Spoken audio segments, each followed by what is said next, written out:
makatulog, kadalasan nakakabad trip.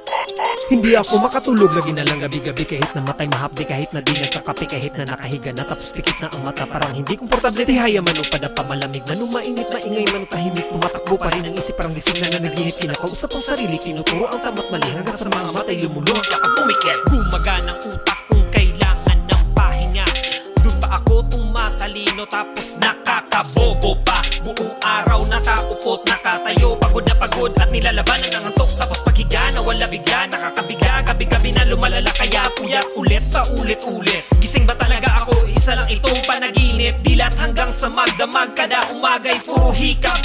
Nakakapagpabagabag, nakakapagod, nakakairita, napagkakamala na akong bumabata, nakukulangan na sa dugo, umiikot sa ulo, nakakakilabot pagkat nakatulog ng saglit.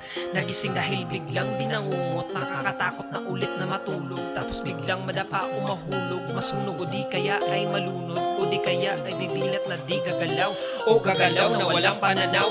Bibigat ang pakiramdam, may pumapatong na di mo alam, may mukhang tao pero walang mukha, may mga mukha na mga larawan na mga kwentong di natin alam kung saan nabula, mga buhay na di pangkaraniwang mga pangyayari na mahirap italiwanag ng siyensya, mga bagay na nararamdaman pero di lahat nakakakita, hanggang sa ang dilim ay dahan-dahan na naging malinaw, at ang gabi unti-unti nang pumapanaw. Bibilangin mo na lang ang oras sa pagtulog, sana umabot sa 7. Nagdasal ka na't lahat hindi pa rin dumating ang antok sa'yo.